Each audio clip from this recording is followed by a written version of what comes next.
Let me make sure my microphone is correct. Do I sound okay? Check, check, check, check, check, check. You sound solid, Yeah, yeah. for sure. Mm. What episode is this? 110. 10 more episodes. Dun dun dun. Oh, I downloaded it as a PDF. Oh, fucking annoying. He downloaded it as a PDF. Dun, dun, dun, dun, dun, dun. Dun, dun, dun, dun, dun, dun. PDF. PDF, PDF. Everybody, welcome to the Usual Tuesday podcast. First and foremost, I want to say thank you for everybody who is tuning in, will tune in, or said, hey, I'll tune in later. At least you're thinking about us. I'm Korpsx, and I'm joined by the lovely and powerful Save One 0%. Yo, my man Childish is already in the chat. He says, Korpsx, what up? Childish, what's cracking? Shout out higher up. Shout out DJ Childish. Shout out the IE Crump movement. My man. Shout out, man. Thanks for being here. My man. One more time. Shout out. Shut up. All right. Let's continue this conversation. All right. All right, it's a classic, bro. For It's those a classic. just listen, we're in the green room and Damien instantly wants to say that the J. Cole album is a classic. And I said, if he won't admit that Nothing Was the Same as a classic Drake album, then he has no room to talk that this J. Cole album is a classic. It's not a classic in my opinion. It's not. So initially on first listen, and I feel like at least everybody that I've seen online agrees with this. I listened to it as soon as it came out. I didn't go to sleep until like 2 a.m. Not because it came out at 12 o'clock my time, because it was actually New York. I know because I'm the one who told you that it came out. You did tell me that. But as you told me that, I was learning that it already came out. But I ended up not being able to really get to listen to it until like 1 o'clock. And so I finally had like alone time, just me, myself, and I listened through the whole album. And Lotion steady right at the left hand side. My man. Damn. Left hand for the right hand, easy access, just reach over, you know what I mean? Oh, word. Yeah. On first listen, because I want to hear every track, the singing, it just wasn't my shit. And because it's such a long album, you start to feel like this singing is a bit, at least for me, is a bit wasted space, where it's like you could have just cut this out a little bit. But a lot of the times with like, at least my favorite albums is one other one that I can think of, called Glory Sound Prep by John Bellion. On first listen, I didn't really care for that album either. But that album has grown into my favorite album of like basically all time. I really love like basically every song on that album, but it takes time to like sit with you, you know, like why they made the choice. And maybe it is like maybe a little psychological, like convincing yourself over time. Maybe that's the case. But for every song, at least in Glory Sound Prep, I ended up loving like basically everyone at a certain point in time. Eventually I grew to love all of them, but like one more than another. Maybe it hit a different pocket at a different point in my life, and I was like, oh, I actually love this song at this point in time. But with J. Cole, with this album, the more I've listened to it, the more I've started to really like all of the performances and love the ones that I already liked. And then the ones that I didn't really care for become kind of like very minuscule in my mind, like even smaller, because I love what I love so much more. You know what I mean? Does that make sense? I see how you got there, but no. One, it's not a classic album. It's not. It's just not. Intro is cool. I was confused. I thought I had country music playing when I started the album, and I was like, I was just listening to country music yesterday, so that's probably why. And I like restarted it twice, and I was like, oh, okay. The first song that he decided to start the album with wasn't it, dog. It's not it. It's not. Wait, not what was it. the first song? Hold on. It's fucking 2-6. Not it. It ain't Oh, it. that's No, a good it ain't one. it. What the fuck? It ain't it. That's not to me. That's not how you start. That's not how you would start a classic Cole, Kendrick, Drake album. It's not. It's just not it. It's not it. A That's classic crazy. album. That was a Classic. really good one. I'm not saying the album was bad. I didn't say it was bad. You're saying that it's a classic. Now, when it comes to classic rap albums, to me, okay, Yeah. and there's a lot of them, right? But Nothing Was the Same is like the one that I'm continuously arguing with you about. I tried. There's a mood. Let, As soon as you hit that play button, the album is immediately going to put you in a mood, right? And now you're supposed to coast with this music throughout the whole point of the album. And this doesn't do that. This doesn't do that. It's all over the place.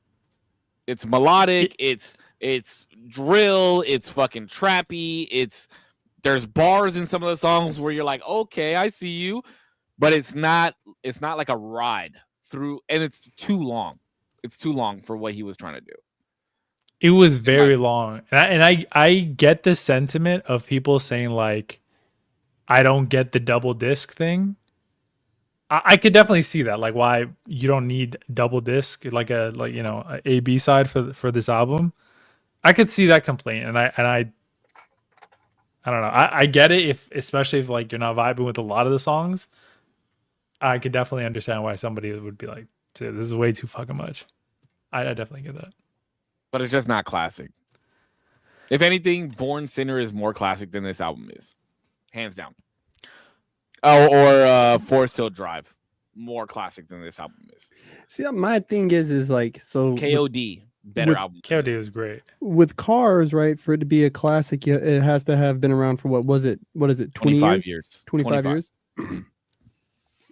So there is some of these albums I'll say are classics, but it's because they have been out for some time. There is some albums that were instant classics, right?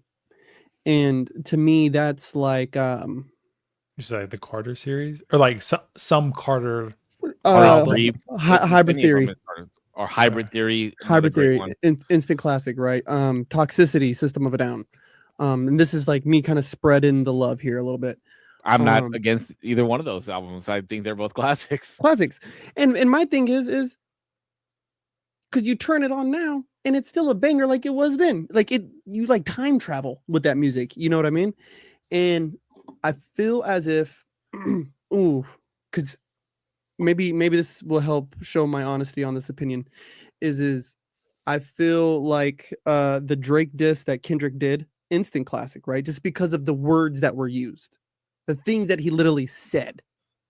But then GNX dropped and everyone was like, oh, it's a classic. This is a classic banger. And I was like, yeah, some of the songs are cool, but I'm not really sold on it. And then now today, when I listen to it, I'm like, nah, I don't see it. I don't see classic. I think I love that album though. That was a good album. I think on our last podcast, we just talked about what was the best Kendrick albums, and none of us even mentioned GNX. It wouldn't be GNX, but Kendrick's body of work is nuts. It'd be like Good Kid, Mad City. It'd be like I love Morale and the Big Steppers. I think people.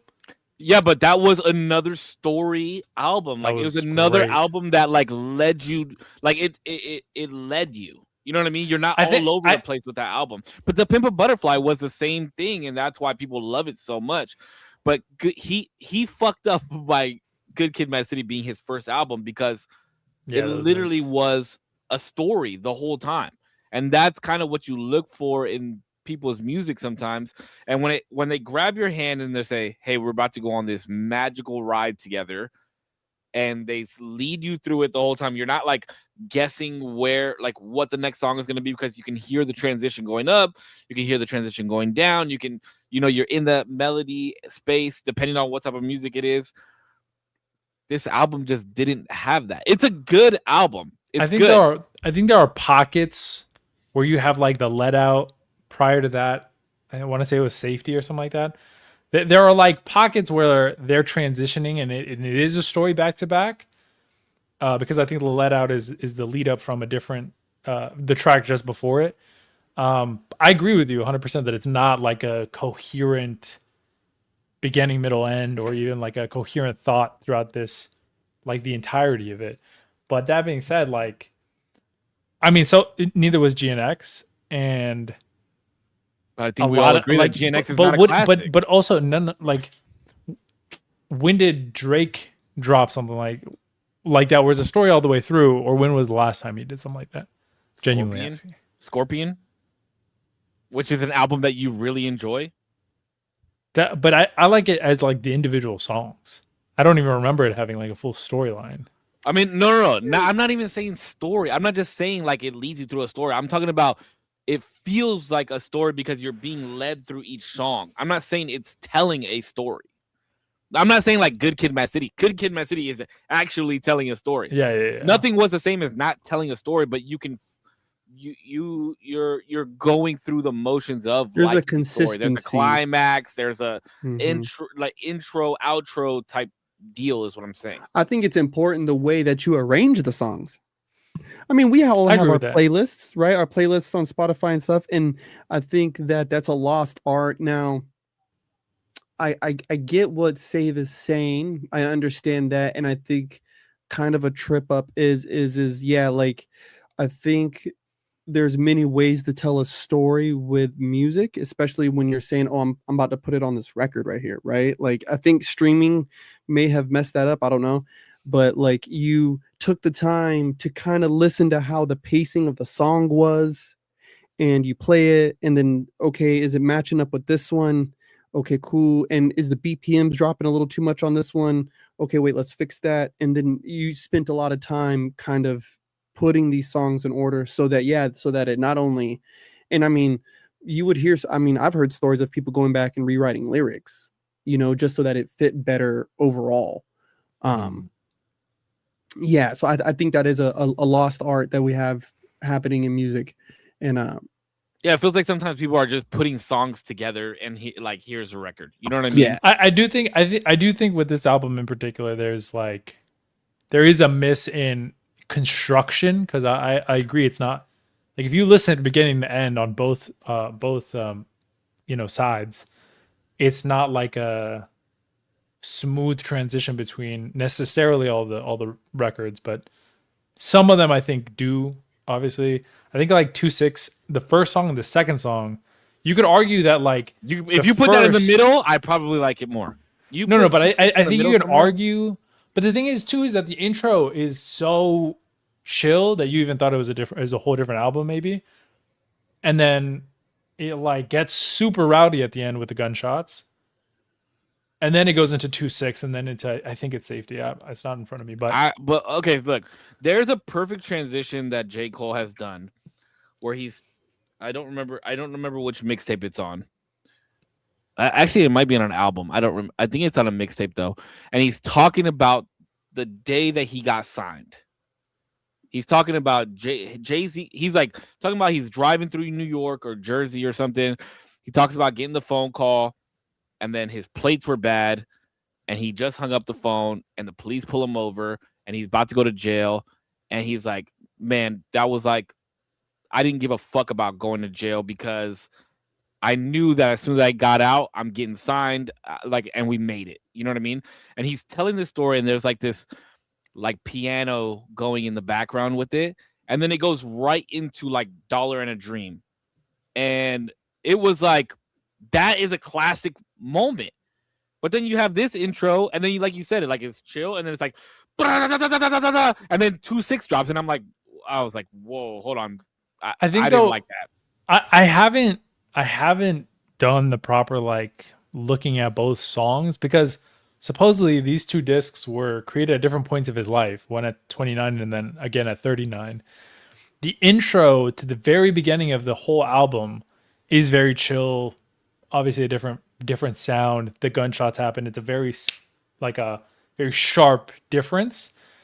And I don't know if they're like mirrors of each other, of like, this is what it looks like when I write at 29, how I'm working, like how my pen is working at this point in time versus at this point in time when I'm 39. Because in the intro 39, it's very melodic, very it has like even a guitar solo, and then in the middle, again, gunshots, but now you hear bars at the end. And it's a very sharp, like quick change. And I think it's like some of the best writing that he's done on that intro 39. So, but I don't know. Like I said, I haven't done to look up exactly 1-to-1, because I did also see a lot of people saying like, you already said this. These are like things that you already said in the first disc. Like, why rewrite songs that like you've already kind of said within the same album? So I've seen that criticism as well. And honestly, I mean, I gotta listen to it. I've only listened to it one time all the way through. I made it halfway, and then I was like, I have to listen to it all the way through. I've only listened to it once all the way through, and I always say I listen to it twice. Like, I'll always listen to it twice. But honestly, like, it's not even that bari. Like, he is. I would have like messaged you, D, and been like, the bar, like how I normally do when we listen to music. Normally, I like send you a bar or something. It's not even that bari. Like, he does have some bars. I just don't agree. But it's not even that bari. I don't agree at all. But it's not even that bari. I mean, I gotta listen to it one more time. But it's hot take. Off the first listen, it's not a classic. Keep that shit out of your mouth. He's got better albums than this that are classic. And Until You Say Nothing Was the Same is a classic. I'm not even saying that it's not a classic. I just trust you saying any rap. I just can't stamp it because it's not my shit. You know what I mean? Like how like I guess if that's his classic, that's his classic. I don't know. Like, am I gonna sit here and say the Beatles wasn't a classic band? It was. It's not my shit. I didn't listen to them. I don't listen to them. I think we've evolved past the Beatles. Like, am I gonna sit here and say Michael Jackson wasn't a classic? He was. He is, but he's not my shit. I didn't listen to him. See, wait. Oh, wait. So because he's not your shit, you can't call it a classic? Wait. I'm saying. So I'm basically agreeing. If that's what you're saying, if that's what you're saying, his classic album is okay. That's his classic album. I'm just saying it's not my shit. It's not what You can't, but I can't go about that same route because you're saying that this is a classic album, but it's not a classic album. I don't even think it has what makes up to be a classic. I mean, I don't know. By my testament, it doesn't. When I say I'm being a little hyperbolic a little bit because obviously it is too early. It came out 3 days ago. Yeah. No, 3 days ago. Yeah, or no, 4 days ago now. Stand on that shit. It's a classic. I love it. I love it, and I think I'm just gonna love it the more time. Like I said, I think it just grows on you, or me personally. But that's also maybe a little bit biased. J. Cole's like one of my favorite, and it's been awesome, like listening to his discography and being able to listen to a lot more of it. Here's an example for me. Okay, right in the same boat. I think that Hurry Up Tomorrow is one of the greatest pieces of one of the greatest albums that The Weeknd has ever released. Right? Okay. But the trilogy is a classic. I won't say that Hurry Up Tomorrow is a classic. I'd listen to that with you. I think it's the best album that he's put out since the trilogy because the trilogy is considered a mixtape. I think it's the best album that he's ever put out as an album. But the trilogy is his classic. I won't say Hurry Up Tomorrow is his classic. I think we listened to that on a car ride. And I don't remember it at all. The trilogy or Hurry Up Tomorrow? No, Hurry Up Tomorrow. Hurry Up Tomorrow? Yeah. Yeah, probably. Yeah. Oh, but that's like if you were to tell me, and I've listened to the whole, I believe we listened to the whole album. I wouldn't be able to say, I'd be like, yeah, I guess if you say so, but it's not my shit. If you want to say, if everybody's consensus, his whole fan base is like, it's the classic, it's the one. God bless. I don't know. Maybe. I guess. I've listened to it all the way, and I can't say whether or not. You know what I mean? He's just also not my shit. I don't know. That first message that I got from you about the singing shit, and I was like, "There's no way this man just said this." I really don't, but I also don't like anytime he does singing shit in any of his. But that's his niche. That's his niche. But it's not like My Delete Later. There was a love song in there, not an album, and well, not an album, but it's still like it's a project, right? It's not necessarily. Isn't it like 8 or something? Or is it like 10? It's 8 songs. I'm pretty sure it's longer than that. Let me see. Hold on. I'm about to go to it. Oops. This It's man's got that 11 shit favorite. songs. Okay, 11 songs. That's almost and it would have been But 12 it wasn't with an album. 7-minute But it drill. wasn't an album. But it It wasn't an album. But what I'm saying is that so there's that whole thing. I basically have the whole thing saved except for like 2 songs, and then one of them being that singing one. I forgot what it was called. Oh, it's Fever.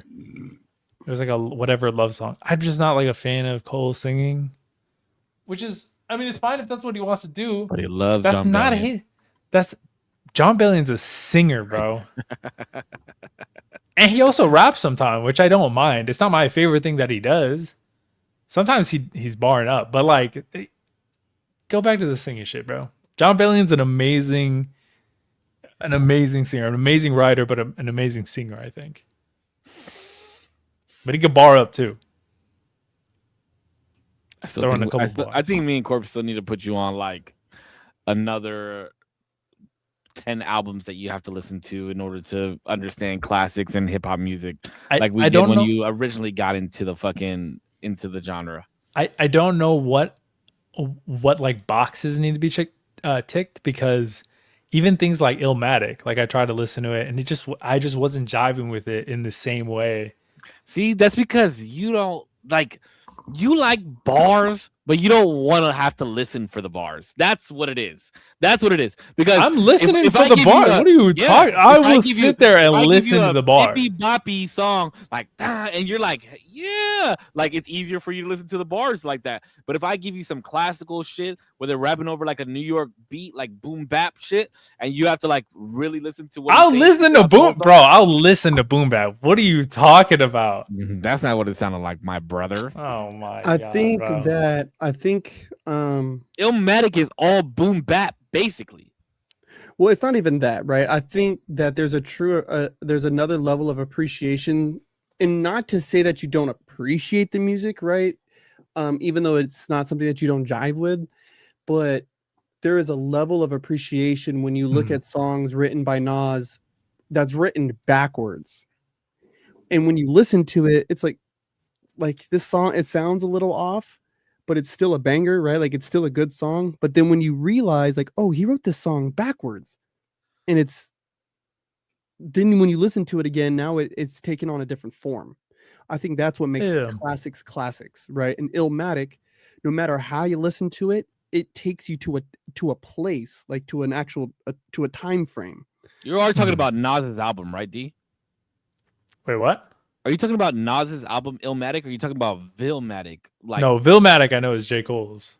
Are you talking about Illmatic, Nas's Illmatic? album? No. We're talking about Illmatic. The Nas. Okay. The Nas. I just wanted to make sure. Okay. Oh no, he has Villmatic too. I just wanted to make sure. But I think I think that there's a lost appreciation of how rappers actually constructed their music, right? Where now today's time, there's a very followable, like a followable. Is that a real word? Followable. It's easier to follow. Yeah, like trend of a where you had people back in the day like ODB, who it just didn't make sense. His rhythm, his cadence, his timing, the rhyme schemes, right, and the rhyming patterns that he chose, and let alone like the actual words he was using. Yeah, no Wu-Tang style, ODB, like it was just everywhere, you know, and it was very him. It was very that's what makes him classic. That makes me think. You know the number 3 where it's like the straight line, sharp right or sharp left, and then curve at the bottom. What you just did right there reminds me of that number 3, exactly in that font. So I used to have dudes like back in when I was in high school, bro. I used to like rapping all the time, and there was dudes who they would sit and rewind it and then play it, rewind it, and just to like try to catch how the cadence was going and like that timing, trying to find where those guys were at, because it just adds that level of appreciation. And I think that's kind of truly what makes a classic is when you go through all the layers, not just can you bop your head to it, but like, what's the rhyme scheme to this? Hey, what's the wordplay here? Hey, what is he actually talking about? Hey, what frequency is this in? Is it in 432 or is it in 440? There's a lot of different rappers that have different styles that are classics, right? Like Eminem is like very, like beat, you know, like his it's all over the place. But then you got like Biggie, who's like riding the fucking blew up like the World Trade bombs in the opposite of a winner, like. And then you got like Pac, who's half the time he's not even on beat, like he's just talking. But I think it's like, I think it also, you also have to take into consideration like the essence of what they're speaking in, what the conviction is like, you know, and like Corp said, rhyme schemes and cadences, and are you in the pocket? It's just a lot. And this new wave, it just sucks because, like, I'll give you Jid, okay? I'll give you Jid. But another great one. That shit was amazing. But other than Kendrick, Drake, and Cole, who else is giving us, like, we're like hanging on to those three for dear fucking life. You know, but you don't think Jid is like not. The thing is, I feel like a lot of this like big three or like these legend, like these guys have paved the way for themselves, and they've become massive. People want to hear what they're writing, right? But I think with that comes a lot of like the nostalgia of like, you were the soundtrack to my teen years, to my childhood, to my whatever. I think a lot of that is nostalgic. And the fact that you're still here doing the shit to the level that you're doing it is like a plus 10 to them, I think. So yes and no. Okay, so this is why I'll say yes. Yes, I guess it is nostalgic, right? Like those three are like when I was a teenager. Mm-hmm. But you have to remember, hip hop has not been around for more than 100 years. It's only been around for 50 fucking years. Hip hop has only been around for 50 years, bro. Mm-hmm. And we got these guys 20 years ago, right? So the game was still new. It was still fresh. And these guys were holding on to the essence of what hip hop was as far as the lyrical standpoint of rapping. Now, I'm not talking about hip hop as a whole, because none of them dance, none of them are b-boys, none of them do graffiti, none of them are like actually really like produce music. They ain't hip hop. Like it's not full hip hop, but from the lyrical rapping MC style of hip hop, they were like the three that stood out because they gave us that great production, great bars, stories. You know what I mean? Like, have you ever heard Sugar Hill Gang? I said a hippie to the hip. But that's a whole fucking, that's 5 people telling different stories in one fucking song, and it's like one of the original rap songs. And these guys were telling their stories in rap, and then it transitioned. It transitioned to like mumble rap. It transitioned into like, now we get this UK rap and trap and drill and all this shit, right? And these guys had to stay relevant. So they are they had to move their music with that. I think the only, person that truly stayed true to that, to not doing that, is Kendrick. But there are times where he, like on that song with the original diss, like that was more of a fucking new style rap song that he was on. Wait, who? Oh, you're talking about Kendrick with like that or what? Like that, yeah. That was like one of the new, like even ASAP. I think that's why ASAP fell off, because he had that New York grimy rap style, and he like that shit was dope. And then he fell off because he couldn't keep up with what everybody else was, what the new style shit is. So that's why it's those big three, because they're the ones that are still relevant, and I think that they are extremely capable of like bringing that old rap back. And once those three are gone, we're not getting that shit back. Like, we're gonna have to be okay with what this new. I think regardless, though, you have to be okay with that. There's nothing in your life that ever stays, especially like a creative genre. People are gonna be pushing that, and if it's in a direction that you don't necessarily like, it's unfortunate. But like for you to expect something to stay the same or like similar for decades is just not realistic. But there's a base and an origin. There's a base and an origin and rules behind it. See, and a lot of this music is not following that. That's the difference, is what I'm saying. But that's how things change. Whatever sticks. There are certain rules where people go in and new artists will say, like, this shit doesn't apply to me. But if it's a genuine rule, they will fail. And then if it's something that can be pushed, it will be pushed. Does that make sense? Like, I can agree with that. yeah. And so I'm just saying, like, then it, like, what makes it hip hop? You know what I mean? Like, do you see what I'm saying? Like, there, if you look at every other faction of hip hop, dancing, or the b-boying side of hip hop, right? B-boy has changed quite a bit, but there are rules and foundations of, just like with crump, right? Crumping has changed so much within the last 20 years or 15 years. Well, But that's but also there's a kind of to Zero's base. point, though, brother. That's But also what I'm saying is there's a base and foundation, and that where it's lacking in the current rap space is what I'm saying. yes. I'm No, not saying that things won't change. Things will always change. Well, that's why I'm okay with that. But I'm just saying, if it loses the base and foundation of what it was and what it is supposed to be, that's where the issue comes in. Well, that's where I think the dudes like the little Gucci's and those dudes, the Peeps and all them, I think that's how they fall off.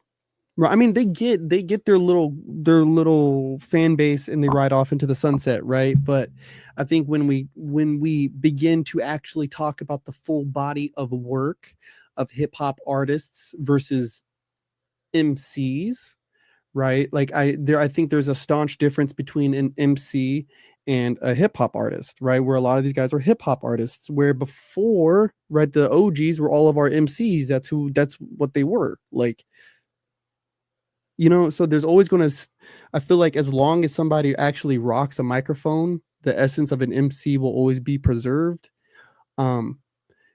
To Zero's point, I think guys get into a non, just based off of the framework of hip hop itself, the body of the spirit. There's certain forms of portrayal of hip hop artistry that just won't stick, mumble rap and all the bull, you know. But then there's other ways where the artist is able to challenge that spirit and is inculcated in it. That's how you find popping now and whacking and crumping, that some people will say is a hip hop culture, or not hip hop culture, but even anywho, you know, we dance to hip hop music, so it's whatever.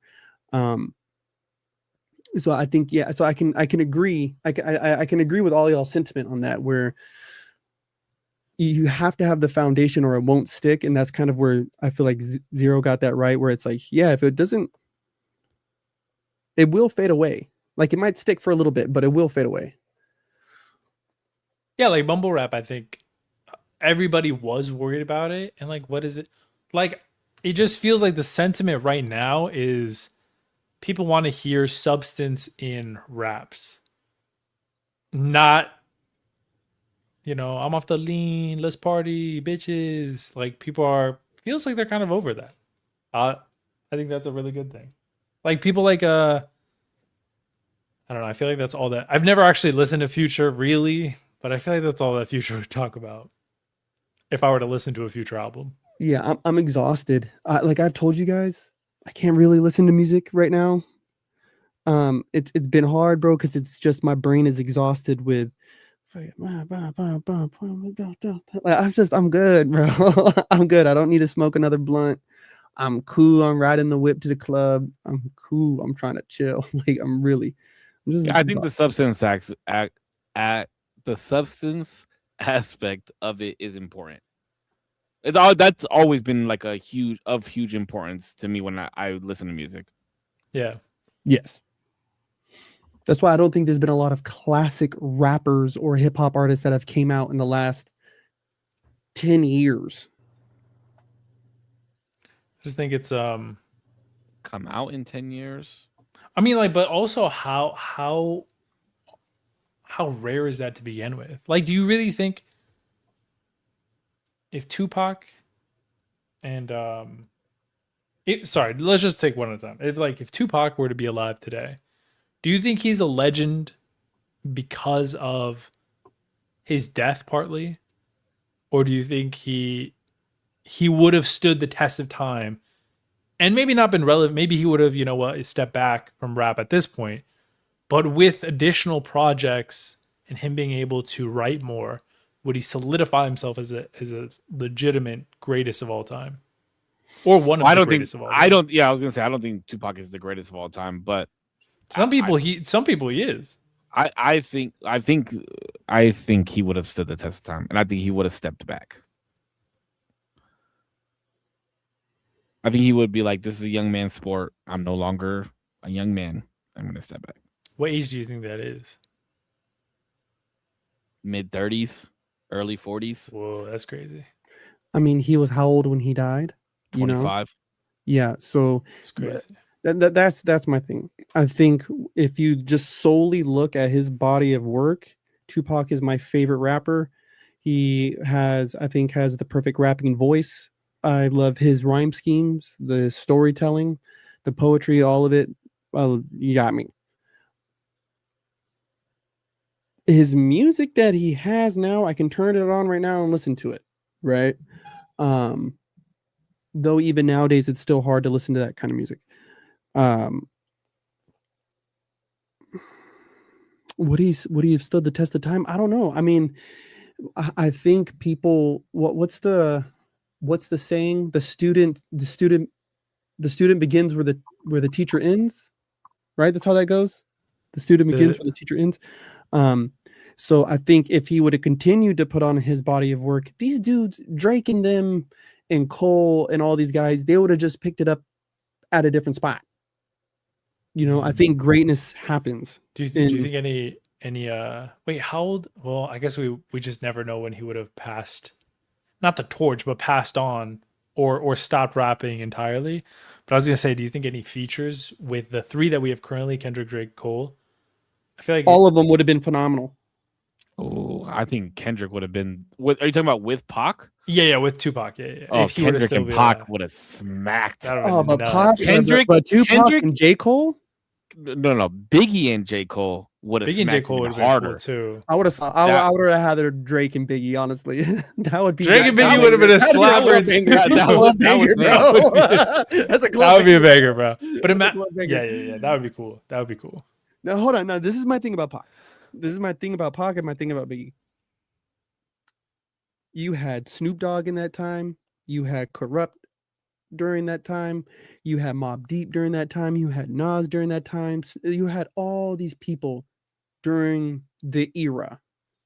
But all of them would tell you that Pac and Biggie were the best, right? Like those were the dudes. Like if you're down 2 with the ball, this is who I'm giving it to. If he's on my team, I'm giving it to him. If this one's on my feature, boom, right here. I need this money. That is an interesting concept though, because I've always thought the same thing, Zero. Like, do people call them the greatest because of when they passed, right? Like, because they were both in their prime when they passed, like in their primes.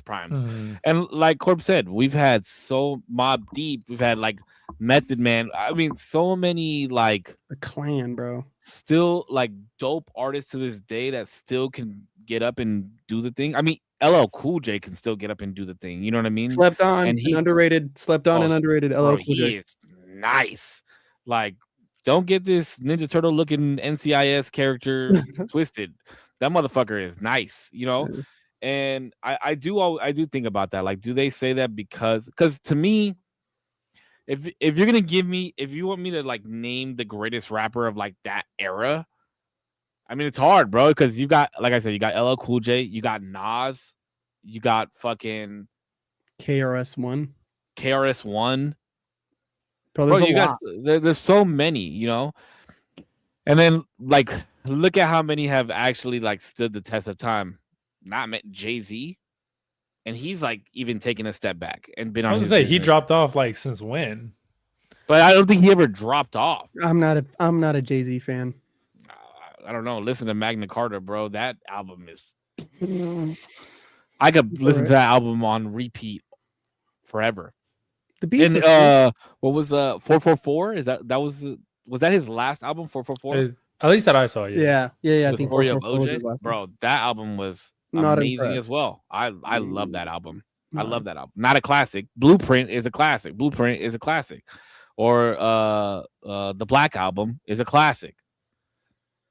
He's got so many albums though. But I think I've slept a lot on Jay-Z. Anytime I hear him, I'm like, it's just not my favorite vocal. Like, I don't know. Something about like sometimes vocally something can turn me off so much that I'm like, you could be saying some tough shit and I'm just like not into it. But then later down the line something flips and I'm like, let me delve into your discography a little bit. yeah, that's how the Eminem shit happened for you. Yeah, I'm gonna end up giving him a, you know, I'll a give you fair 2 albums shake to listen eventually. to. I'll send them to you. Okay. Or maybe I'll send you songs. I'll probably send you my favorite Jay-Z songs. See how you feel about them. I think sometimes with the slower rap, it can get me kind of like I can get fatigued on that a little bit, and that's just me. I don't know. Maybe it's just because I've been spoiled with like just these dudes who have crazy agility with it. So maybe I've just been TikTokified. So does rapping fast make you better? No, it doesn't make you better. I feel like just when you can get into that pocket, it's a little impressive. When you can just rev the engine a little bit, it's like, oh shit up. All right, I got it. I understand. Okay. It's just a cool, I don't know, just little, you don't need to do it all the time. And I think it accents things. That's why I like I think Jid, his flow can change so quickly and effortlessly. Like it's just fun to listen to him rap sometimes. No, Jid is nice. You put me onto Jid. I'm not gonna lie. Yeah, Jid is sick. He's sick with it. You know what? I don't think I've liked a Jay-Z song since like the early 2000s. Oh shit! Really? Bro, I'm like looking Carta. through some of his songs right now. Magna Carta's cool. Like, it was cool. Like, you know, Otis, all this other shit. Like some of the stuff that he did, like not too recently, but kind of recent. Like it was cool. Like, 99 Problems was dope. Bro, Otis was cool. Otis was cool. Hard Knock Life was awesome. Okay, now we're talking 2004. Like Hard Knock. Yeah, Hard that's Knock Life early 2000s. Yeah. Yeah, early. I'm talking about early 2000s, bro. Like I'm. What else? What else? I just want to love you. That was a what 90s? I just wanna love you, baby. Yeah, or 2000s? Yeah. I would say early 2000s. I know. I just want you to know. By the way, that's when Pharrell was on his back too. Where I'm about to go. Oh, is it a hot take to say that I don't like Pharrell on a song, bro? Produce, because he could produce his ass off. But when he gets on the mic, I'm like, you just put that down, bro, please. Happy? Oh, okay. Yeah. No. I don't. Happy's great. In the line for the bathroom. You see, you don't know about this. No shit, way bro. you just said that and thought that was good, bro. There's no way you just said that. That song is fire. I don't know, bro. Like, so I listened to him. He had a John Bellion had a feature on his Father Figure album, and then what else did I hear? Oh, I think he was on the Clips album as well. And I was like, this is just. You could put that down, bro. Like, get behind the board and fucking give me a good production. Do not get on. But you don't know about Clips and the Neptunes, though. Bro, he doesn't know about NERD. He doesn't know about any of that. Yeah. At least maybe just recently. I've just been like, shit on this song, bro. Let me just tell you, get out of here. I don't know if Korpsx is gonna agree on this with me, but I think there's like 2 or 3 people that you just like can't ever say that type of shit about. One of them is going to be Pharrell. Damn. 2 is going to be Andre 3000. And 3, I don't know, Korpsx, throw one in there. Andre's the one. Andre's the one that people I feel low key drag, but like unintentionally. But you just can't drag. Yeah, Pharrell, Dre 3000. Those are like 2 people that you can't be like. Pharrell might be nice like on his own songs. I just don't know what it is about features, bro, where he just doesn't do. He's an alien, and you just don't understand it. And where he's just like not. He's just I don't know. It's not appealing. The man doesn't age. That is wild. He's rich as shit. Yeah, that's Rich as fuck. Listen, he that guy produces can great fucking music. buy my apartment and me in it, okay? But all I'm saying, don't get on the feature with my favorite artist, please. Just produce his shit or her shit. or like Nate Dogg. You can't say that about somebody like Nate Dogg. Nate Dogg. You can't say that shit about. I feel like kind of low key Snoop Dogg too. I like. You even can't if say it's shit about Snoop. You can't. can't. You just can't. I don't bro. think you You're not would allowed. though. Snoop Dogg is like he just knows. He knows what ingredient he is. You know, he just knows how to season whatever food he's in. Yeah, but Pharrell, I I just don't don't think That was his a very version good of metaphor. I like that. That I was just- good. I just don't think Pharrell like. He just pours the salt in a little too much. I'm like, man, Listen, Could've Pharrell been- gave us Rum could've been Shakers. Okay, you never talk bad about that man. And Andre 3000 gave us a whole album of him playing the flute. Okay, you can't talk shit about either one of those men. okay. Yeah. Can we, since we're talking about music, can we talk about my boy Benito? Oh, on the halftime show. Listen. I'm not a Bad Bunny enjoyer listener. I don't listen to Bad Bunny. That halftime show was great. I loved the energy and all that. I loved everything that was going on. I tried listening to his album on the way home from because I was up north. I was like an hour and a half. I was like, let's pop on some Bad Bunny because I'm not on game yet. And I'm still not on game because throughout that whole album, I was like, I love sonically how it sounds, but I need to read the fucking subtitles, bro. I cannot understand it. I feel like a white boy, bro. I was like, bro, I dead ass like I know Spanish, and I can't fucking because I know it's they use different words. It's a different type, a different accent as well, Not a single S is enunciated. bro. And so I was like, bro, I can't. I actually genuinely have to read the subtitles on this anime because I can't understand it just like this. And but like sonically, amazing tracks on the most recent album that he put out. So I could be put on game. Just need to read it. I still think Verano Sin Ti is his best album, the 2022 one. That's the one that I think he kind of like really, really blew up with. That's like my Key West anthem, that whole album. I mean, I didn't know what the hell he was saying. So I don't know. Like, I guess it was good. Like, I don't give a fuck. Like, my thing is this is the stage was cool. I get the vibes, the messaging behind the power poles. I get all that, the wedding and the waking the kid up and all that. Like, I get all that. Like, I get that's very relatable, all that messaging. The only thing that threw me off was like there was a lot of camera work going on, and I feel like there was a moment where the camera was kind of like spinning. There was a lot, yeah. And I was like, well, I'm fucking getting dizzy. Like, I want to see him dance. Like, I'm trying to watch these people dance. That was my complaint. I thought the show was great, right? Like, I don't listen to Bad Bunny. I will never listen to Bad Bunny. I'm not a reggaeton fan. Like, I just Fucking don't. conejo malo, papa. But Damn. I thought that the presentation was shit. I thought it was shit. I understood like the story that he was trying to tell and like Latino culture and all that shit. But why the fuck can't we just put a stage in the middle of the fucking field and have people perform? Like, I don't like that they're performing for the people that are watching on TV. Boring as fuck. Just watch Prince perform and tell me that shit was boring. Isn't he gone? Yeah, but he performed for the halftime show. Yeah, but that's before we started. Watch Shakira and fucking J-Lo. Watch Shakira. Wait, Shakira and J-Lo though, that was not just performing. Like there were stage transitions. Ass stage. No, but we're talking about stage transitions. We're talking about backup dancers, costume changes. With the Children of the Corn, okay?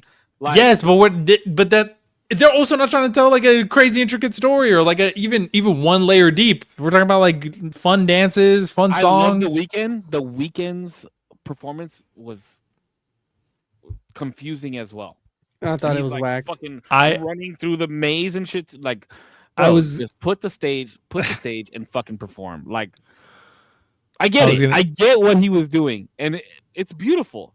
But this is like a new thing. Even Kendrick, there was a lot of camera work, but it was one big fucking thing in the middle performance, the middle of the fucking field. You know what I mean? If I paid $4,000 to sit at the top of the stadium for the halftime show, and I can see Benito's head above some sugarcane, and that was it, I would have been pissed. I think they're just you're there for the game. You're there for. I'm there for the Super Bowl and the halftime. You're there for the Super Bowl, the football game, your team winning. I wouldn't say that at all. I would go all the way against one that. Of the biggest reasons of the Super Bowl. You're going for field goals until the third quarter. That's what you're smoking rocks, bro. I ain't going there for this whole experience, dog. Yeah, I'm going for everything. Everything. The smell of that's the why stadium. I agree. That's why people whose teams are not even playing still go. Yeah, it's just the experience, point blank. And if if I'm watching his head bobbing above, and I'm like trying to see what the fuck, I would have been pissed. I could watch it butt naked from the comfort of my home. Why am I going to pay this money to do all that? Like, no, I'm there for the experience. That's like the only complaint that I have is I don't like how they started doing this transition for, and I get it. I think the weekend was the first one to do it because of COVID. I get it, but can we bring? But I was gonna say too though, like big stage performances. You have this too, like it just makes too much sense to do it this way. One before I touch on that really quick, I was gonna say actually I super disagree. I loved the camera work. The camera work was some of the coolest like transition from pre-filmed to live that I've seen. It was really well done, I thought. That was good. Like when he fell through that was sick. When he fell through the house, that was cool. That was cool. The beginning little monologue. Yeah, in the beginning monologue. There was also a part where he fell backwards into a crowd surf. That a sliver of that was pre-recorded. Most of it was live, but a sliver of it was because it was a camera angle that, unless they had like a top down in like a different way, maybe was the case. But yeah, some of that was really, really cool, I thought. But also it makes too much sense to do for the people who are in the audience. You could only pack a stadium so much, right? But there's millions of other people watching it on TV. So it just makes too much sense to cater to them because these are your people who your advertisers are going to be paying you more because there's more people watching at home. Disagree, brother. I think Bruno Mars and Beyonce put on a great show. I think Katy Perry put on a great show. I think Rihanna's was whack, but people loved it. And that was whack. For the whole, we were just talking about the whole stadium. Like, yeah, it like. But hers was also more intricate than just a stage. That was like multiple layers. But it was up and for down the stadium, is what I'm saying. You know what I mean? She's yeah. fucking hanging from the middle of the stadium. I get you. Sorry, Patch. I can see how you have the appreciation of the pre-record to live to some of the angles because you have a point of interest, especially about being behind the lens and video editing. But where they leaned heavy into that, I feel like it was also them taking away greatly from what I'm trying to lean into, which is the dancing. And I think that the video edits and look over here, they're doing some weird thing on this like telephone pole thing, like, and then we're back over here now, and then now we're over here. It's like I think doing all that was kind of that's how I will agree. That telephone pole thing, I don't think was needed. It was so awkward but it's to bring attention to the power outages and the power crisis that they're having in Puerto Rico. I get that. I seen that. I get that. I understand that. Right.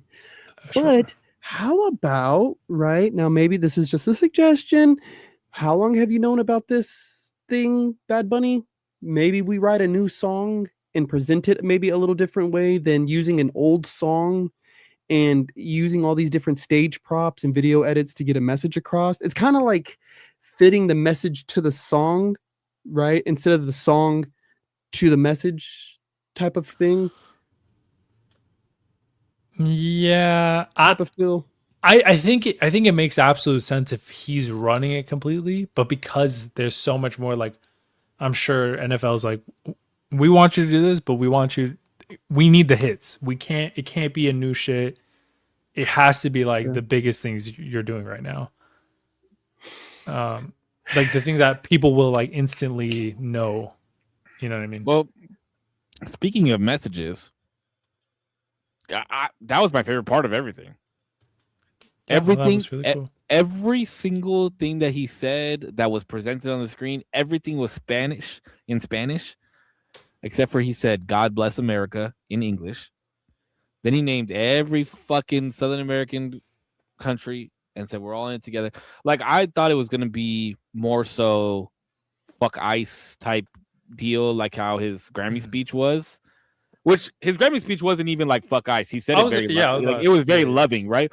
I thought it was gonna be more more politically charged than it was. But I appreciated that he was like, this is me, and I want all the little boys and girls who are from Puerto Rico or from Argentina, all these other places, to know like you can make it just like I did. I think that was the more important aspect of it. And as long as we all stand together, that's way more important than anything else. And we're not, as a Latino culture, we're not going to stop. Yeah, I think there was a lot more. Again, I don't know if I can word that boy said up there. Like, I was like, okay, like this is cool, but how many Super Bowls did he sit through just like that? You know, and didn't understand a word that nobody was saying, and just sat there and watched and just waited, like, you know. So I don't. That was like some of the biggest reasons why people didn't want to watch him, right? So they're like, oh, you know, like he doesn't speak English, or he it's in Spanish. Why would I watch that? But how many of those people do you think like grilled carne asada for the Super Bowl? Hey, while they were watching, I think all of it's Turning Point fair, USA? right? I would never be mad at somebody be like, hey, why am I going to watch this halftime performance because it's in English? I don't speak English. Hey, bro, that's a fair assessment, dog, right? Or if somebody says, why am I going to watch Bad Bunny? I don't understand Spanish. It's like, okay, that's a fair assessment. But if that's who they booked, that's who they booked. Like, that's just what it is. And Kid Rock and all them trying to do some alternate USA fucking stupid halftime show. It's like, bro, that's trash. Like, that's really, really, really trash. If you have Candace Owens and Pierce Morgan, two of the most like right-wing people, talking shit about that, you know you fucked up. Like, you know you fucked up. I haven't heard anything about them talking shit. But they like try to inflate their number. Candace Owens, like, and we all know I don't like Candace Owens, but she low key was in her bag talking shit about Turning Point USA, their performance. And I didn't even watch it. Like, I want to watch it just because, like, I want to see what I missed. I haven't listened to. But Kid I heard Rock like I heard Kid Rock was like hella lip syncing. I don't even know who the other artists are. And then supposedly there was like not even that many people there at the concert. Oh, they actually did like a live concert. I thought this was like a not pre-recorded, but like a live. This is a stage. Nobody's here. They're performing in like a room. We're recording it all live. I saw people in the audience. Some fucking camera guy. Just like AI. Yeah, they had a very small group of people in there watching. Small watch group. Yeah. I just don't understand how people can say that just because Bad Bunny is like speaking in Spanish, it makes it un-American. I don't get that shit. You got U2 performing, Paul McCartney. Like, these people aren't from America. At least he's kind of from America. You know what I mean? Yeah. I don't get it, bro. Especially when our culture resides in every state. And somebody, I just watched, there was like some comedian who was talking about how the Super Bowl was in California, where every city in California is a Spanish name. Mm-hmm. Yeah. And they're mad that a Spanish performer performed in California. Literally anywhere you go in California is a Spanish name. I mean, Yeah. Again, that's who. If anybody wants to be mad at anybody, be mad at Rock Nation. They're the ones that booked the fucking talent. Like, I think they're just. I don't like Jay-Z. I don't like Rock Nation. I think he's worthless. I think he's actually hot take. I think Jay-Z's worthless. I think he's a pariah on the culture.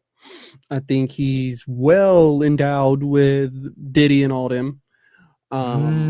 Epstein files, you're saying? Yeah, you're me. So I mean, he was in them, but I think he has done a lot of good for people that he's found in his inner circles and people that he's been able to manipulate, which he's posed off of as these generous gestures, right? Like Meek Mill.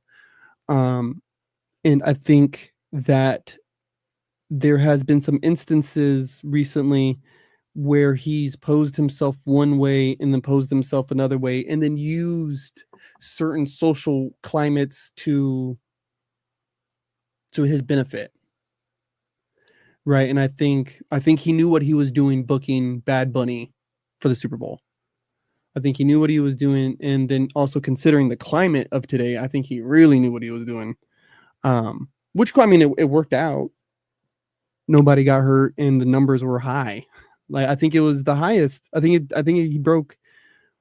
I don't know. The number I saw was 128 million. I think Michael Jackson's was like 120. I've heard a couple of different numbers. I've heard 135 million, 145 million, and then I'm pretty sure he broke Michael Jackson's record. So whatever. That's all that matters to me. I don't think it really counts, but still he broke it, so that's all that counts. Wait, why doesn't it count? Because more people have TVs. Not only that, but it's kind of Michael from 8:15 to 8:30 p.m. Eastern time, 128.2 million viewers. What was Michael Jackson's peak? Let me see. Because I think so this I think also talks about like classicness of artists. His music went global when global was a lot harder to do. Oh no, 133 million for MJ. Ooh. Was it 100 what? 33.4 million. So I had it backwards. I feel like that can't even be possible. How is that even?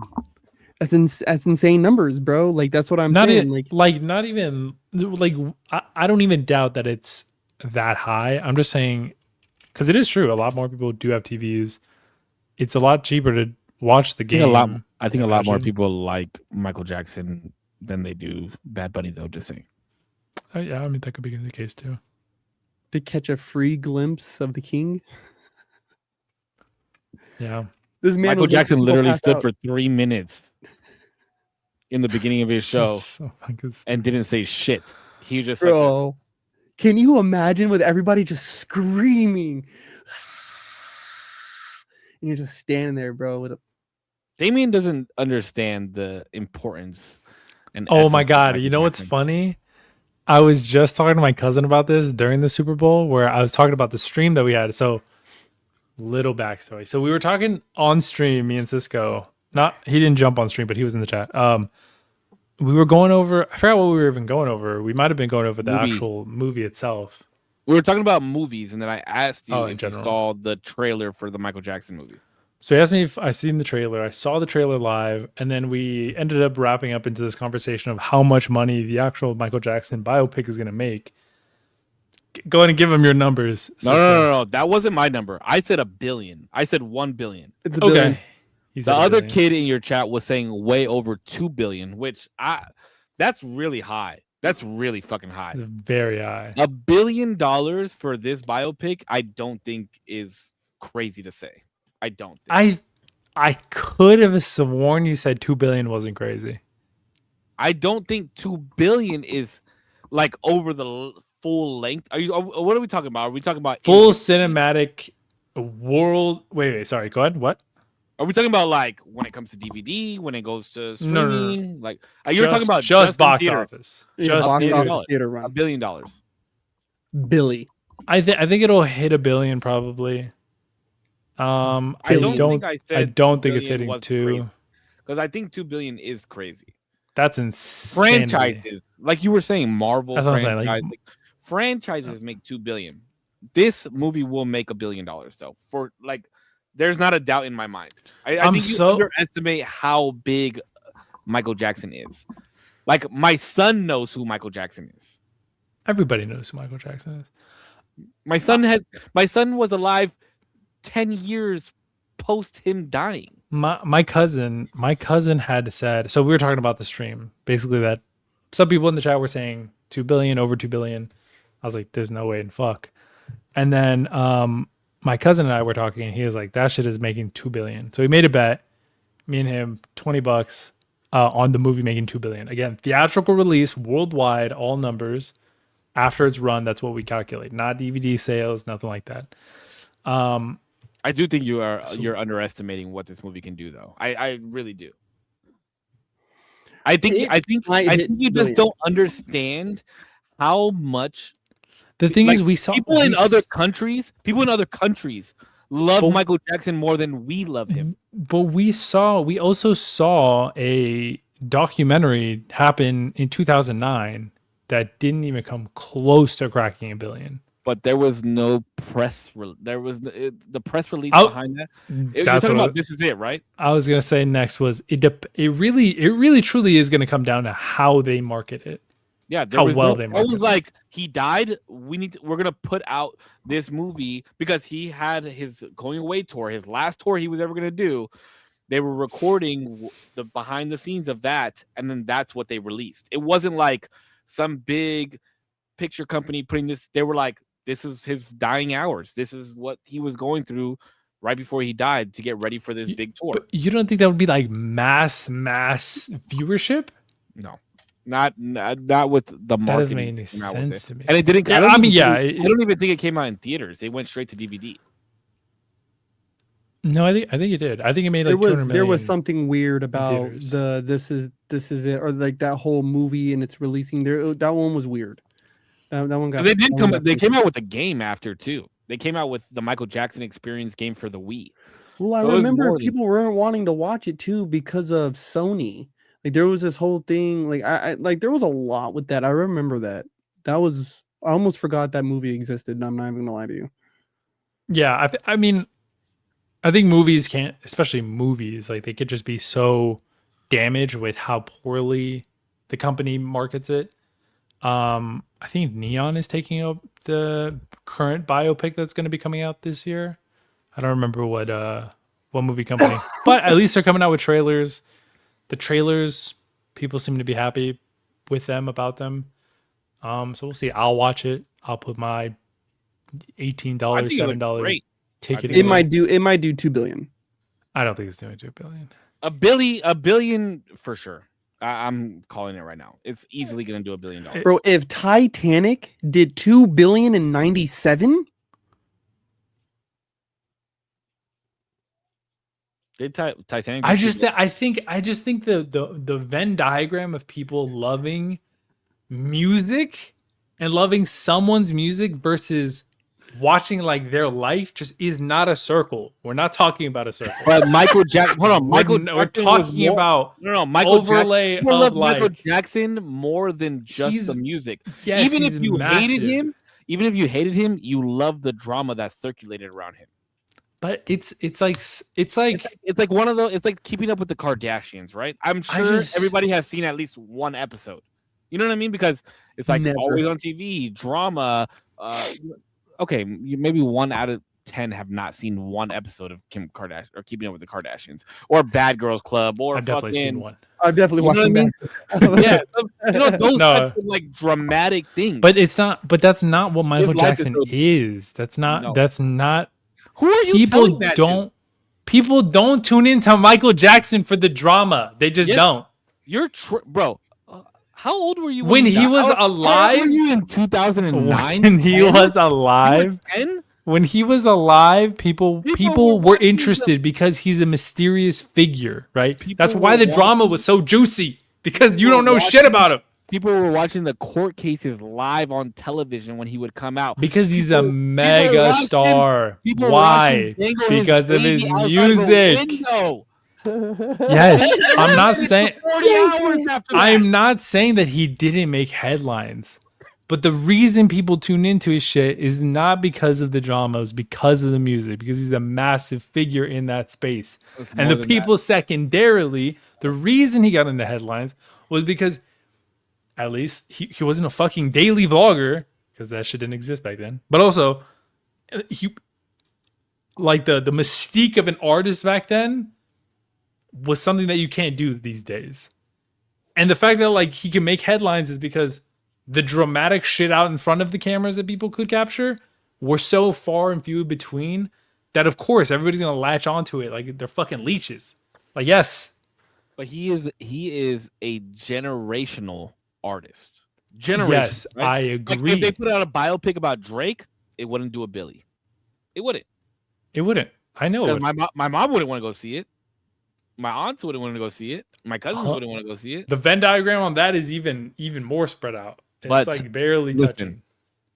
If my son, who's 7 years old, right, knows who Michael Jackson is, that means the generation right after him knows who it is. That means the generation right after him, then my generation, then generation after me.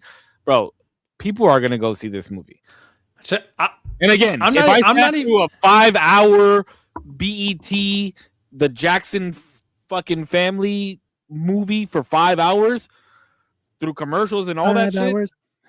I'm gonna go see that shit. And But But the I'll- thing is too, like genuinely, if it were just me, myself, and I, and my girlfriend wasn't like we weren't together, or she just didn't want to watch this movie, we wouldn't go watch this movie. I'm not pushing to go watch this movie. I don't care say? that much. because you don't understand the importance of Michael Jackson. That's what I it is. understand the importance. I You know what? understand Let me it. talk to your mama and daddy because they probably didn't play no Michael Jackson in the house, and that makes me mad.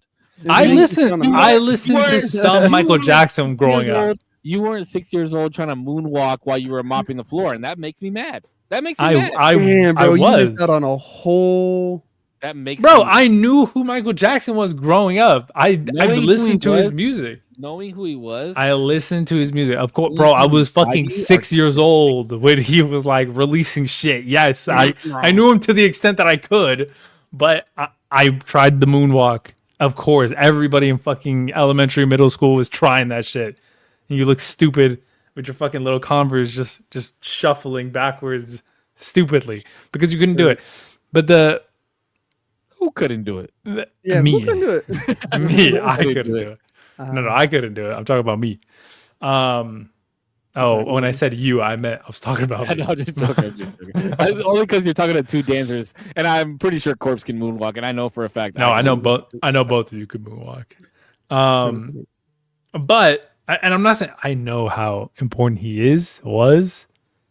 It's just he's just not gonna pull the viewership like that. Statement.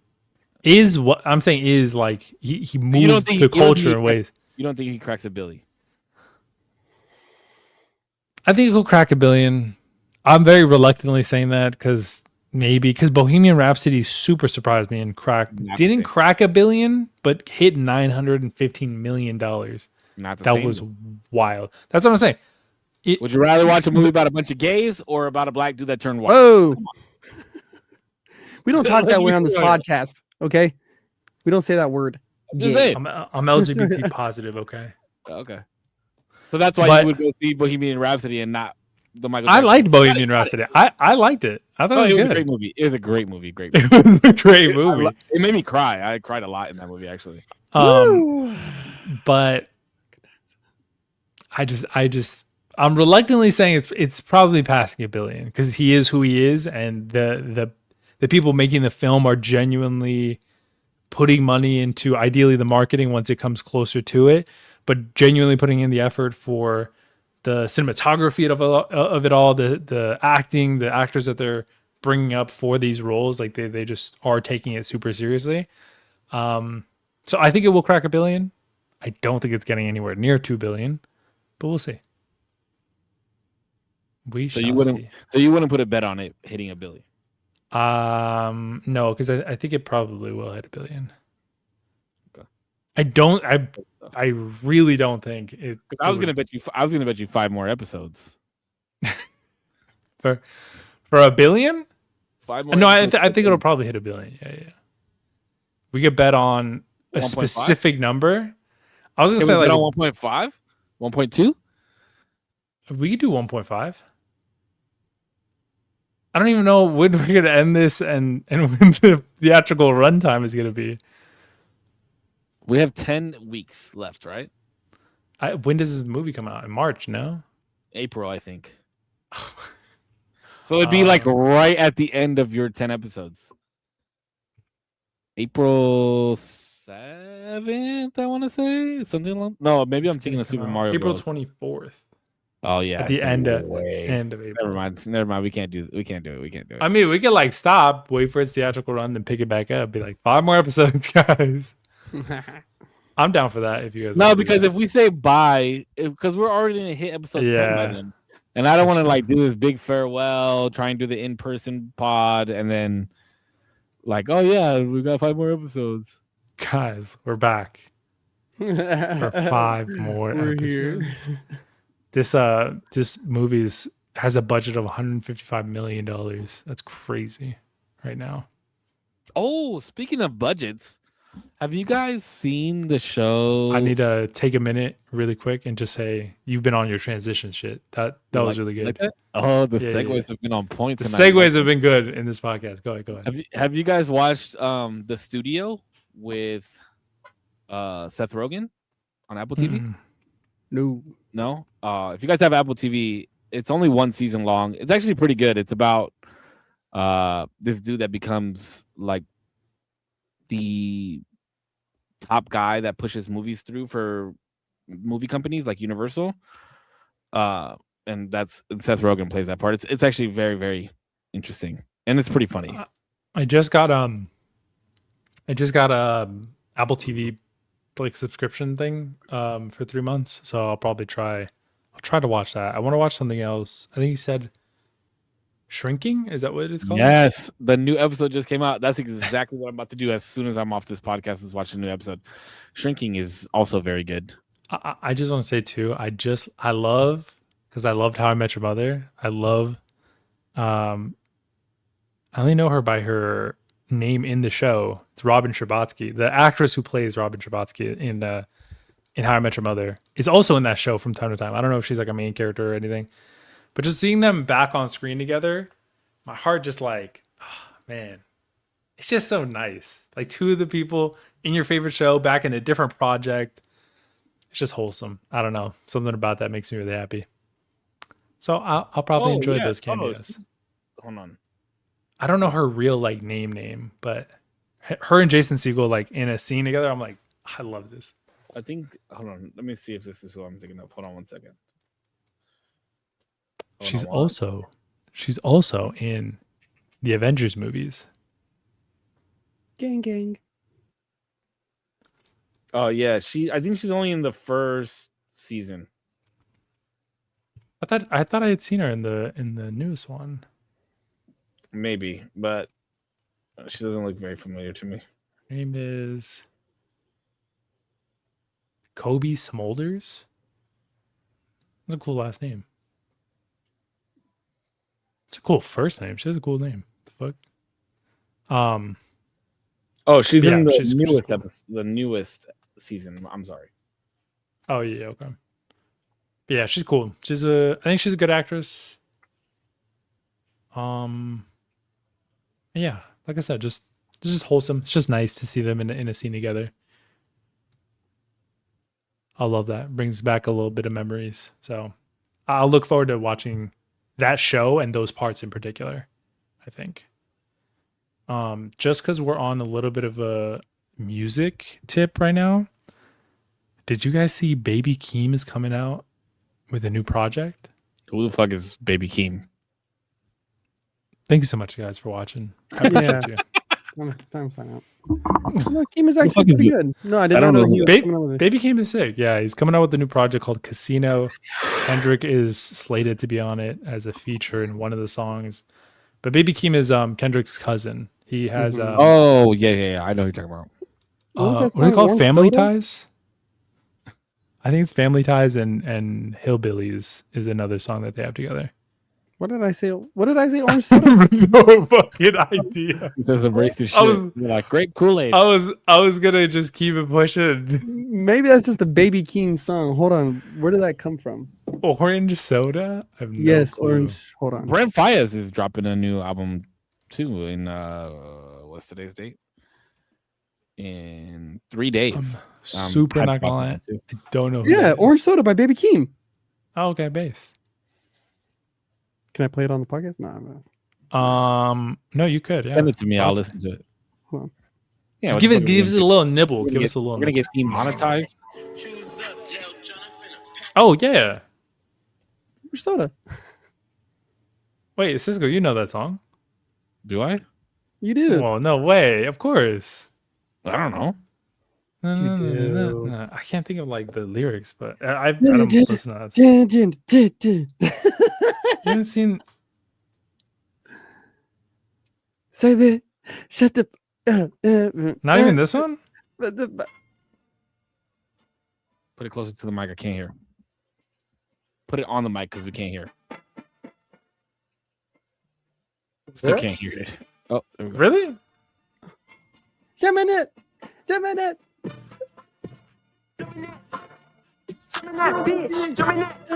There you go. No. That doesn't even sound like something I would listen to. What the fuck? No, that's just actually a banger.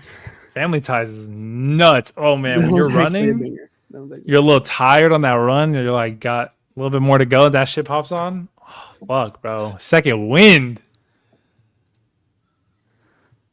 Anyway, sorry. That was my little tangent. I'm just excited. I like his sound a lot. I think his sound is super unique. You guys were talking. Damn, we talked a lot about music this episode. God bless. But just really quick, two things. I like his sound, but funny enough, I really don't like Lil Yachty for his sound. I think his I sound don't like is Little Yachty. so fucking hard to listen to for me. That That was not even that bad, right? It's like he's like moaning. I've always heard, at least from interviews that I've seen with him, he always says that he raps in a different pocket, like so the rhythm will be like boom boom boom, but he'll rap on these like if it's here he'll rap in the middle of it, and so it sounds off, and I just can't listen to it. I like no matter like his bars could be crazy, but I'm like I can't, bro. Yeah, Can't. because It like a just lot of feels- guys hit their enunciations on the 2. Yeah, what is it? 2, 4, 6, and 8. Where you Yeah, get yeah, some guys who work in the melodies of the 3s, 5s, and 7s. Yeah, So the it's like- odds. Yeah, it gets weird. Yeah, I just MF Doom was famous for that. I don't think I just don't think it sounds good. I've heard a lot of MF Doom, but never. I don't think I've listened to anything from him. But yeah, I don't know. I think Baby Keem. I think there's a certain sound that some of those guys have that's similar to his, and I just feel like they all want to sound like Be Real from Cypress Hill. Insane in the membrane. Yeah, they all want that Be Real sound. I don't think I've listened to them. But But Cole's latest album is a classic. He doesn't Listen know to anything. like I Cypress Hill. said, No, bro, I'm being a doesn't little know. hyperbolic. Little Because picky. truly, like as a fan, I haven't been listening to them as long as you guys have. So anytime that I say like this is a classic, it always feels a little like fake to me when I say it, because I'm very much new to this. You know what I mean? It's not like I've been. It's not fake though, because it's subjective, right? Like It is, but I mean, I think the greatest album of all time is fucking 50 Cent, Get Rich or Die Trying. Now, a lot of people would agree with me that is one of the greatest albums of all time. But there is also a lot of people that would not agree with that statement. Damn, Life After Death. I mean, See? Biggie's talking about Illmatic. The fall off. Nas. Oh. I'm just kidding. No, And but Get Rich or Die Trying has absolutely no skips. There's no downtime. You can't catch your breath with that album. It's just one boom, boom, boom, boom, boom after the other. Ding, ding, ding. But the thing is like Vintage that's what I'm. I think by putting out the right amount of songs, the right feel, like bars, Mm-hmm. like that gritty New York feeling. Greatest album of all time, in my opinion. And then I love West Coast music, but that is the greatest album of all time. I think I've said that's the greatest album of all time, but still, it's every time I say it, it makes my stomach hurt because I was like, "Fuck, there's just some good ones out there." Yeah, Nomadic is good. Life After Death is good. But that's why I also feel a little like it feels a little cringy when I say. That's why I'm saying I'm saying it hyperbolically because I could love a thing, and no, I don't have the historical, you know what I mean, to compare it to, because you guys can pull these records. Fall Off is the classic, and then he's like listening to John Bellion on his drive to work. Like, bro, hey, whoa, we're not gonna disrespect John Bellion and his penmanship. Amazing writer. But yeah, just obviously I'm saying that hyperbolically. Like, I love it personally. I think it's gonna grow on me a lot. I've been listening to it a lot. It might grow on me as well. I'm not. Yeah. Again, I didn't say it was a bad album. It's just not a classic. Yeah. Born Sinner is Cole's classic album. I listened to that. There's a couple songs I was like, holy shit, this guy is like saying some crazy shit. Because he said the F word. Yeah, he said the F word in like the first 3 songs, I think it was. Yeah. And I was like, God, chill. Born Sinner, the opposite of a winner. Yeah, that is a Biggie sample that he used on that. Mm-hmm. Let Nas Down was a great song. Did you listen to the remix? I told you to listen to the remix. Did you hear it? Oh, I don't think I had. When the Nas did? Oh, Nas did a remix. You did tell me about this. Yeah. Let Nas Down is such a like, you could close your eyes and listen to that song and like picture everything he's talking about. You could picture like lined fucking paper on his wall with Nas lyric. Like, that's such a good song. Good song. Great and then song. them sitting next to each other on the plane, like, it's such a good song. I might have to listen to Born Sinner tonight. I want to listen. There's another album of J. Cole's that I want to listen to that I don't remember the title of. But I want to re-listen to 2014 Forest Hill Drive. Everybody says that's like his classic, and I've listened to it before, and I don't know if I got that like feel, but I think that's when people caught on to.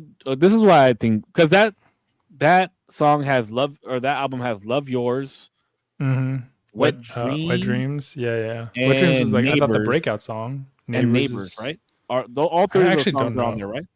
I don't know if Neighbors is. I'm pretty sure all 3 of those songs are on that album. And I think that's like when J. Cole finally like caught traction, and those were his 3 singles for that album, and every one of those singles is amazing. Oh, no Role Models as well was on there. Oh, No Role Models is on there too. What album was Crooked Smile on? KOD? January I want to say Workout was his breakout song. Oh, Workout was massive too. Workout for me. That's like his first album though. I think that was his real breakout track. I think that was like the one that really put him on the map. Nah, what was the one that he had with Trey Songz? I love when you give me head. I hate it when you give me headaches. Neighbors Can't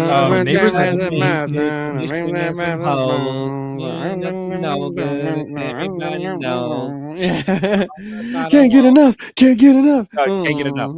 That was like his breakout. That was like his first single. Neighbors is on For Your Eyes Only. Oh, okay. I might agree. I could agree with that, because Trey Songz was popping at like mechanically. Songs was popping at that time. And so them doing that song together really was like, oh snap, he's doing it. Like, but that's the song that he's talking about in Let Nas Down. That song is the song that he's talking about. Wait, say that one more time. What song? Can't Get Enough. That song that he did with Trey Songz is the song that he's talking about in Let Nas Down. Yeah, because he kind of went a different direction.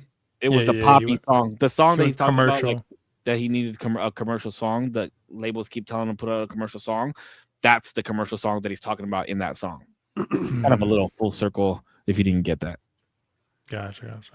Yeah, I'll have to listen to it. I want to listen. Like I said, to it. You're going to tell me that you never listened to his first album? 2014? No. Oh, wait, what? J. Cole's first album, The Work. No, I'm saying I'll have to listen to 2014 again. Oh, Like I said, I remember listening to it, and I'll pick up other songs from it. Like I think I did Fire Squad. That one was a good song. But I don't know. It just doesn't super stand out to me. Although a lot of people love that album. That's like a lot of people's favorite Cole album. So Born Sinner for sure. Born Center was a great one too. And KOD. It's a KOD is great. for me. It's so fun because I was there for KOD. I remember it releasing. And my friend Jasmine, shout out Jasmine, put me onto J. Cole with KOD. Good person. Good Great recommendation. Songs. Great album to get I think introduced. Get Off My Dick is on that album. Yeah, Gio. I remember Get the fuck off my Middle dick. Child. Great song. Great song. RD. Motivate, Kevin's hard person. Sorry. Close this out, Daddy-O. Alrighty, guys. Thanks so much for listening to the usual Tuesdays. I super lost my train of thought right there because I was thinking about albums. Thanks so much for listening. Thanks so much for watching. If you're here live, thanks so much for watching the playback. If you're going to do that, whether you're here a minute, an hour, the whole thing, the whole shebang, we appreciate you nonetheless. Thank you to my beautiful co-hosts, Korpsx and Save, as always. Be safe. Thanks so much for your time. Peace. Thank you guys for another beautiful episode. I'm actually kind of sad that we didn't get to talk about Star Wars this week because I know you watched episode Been on that 3. Yeah. And we didn't get to talk about it on the pod, but I know we talked about it in our group chat. But thank you guys so much for tuning in. We got 10 episodes left. Hopefully we can cook up something fun and something nice for you guys before 10 episodes ends. But as always, you guys stay healthy, stay happy. I love you. Keep smiling. I will see you guys in the next one. Korpscollection.com. As always, you guys, thank you. Save Zero, thank you. Everybody who's listened, thank you. We read from the book of Galatians, chapter 6, verse 7, or 6:9, sorry.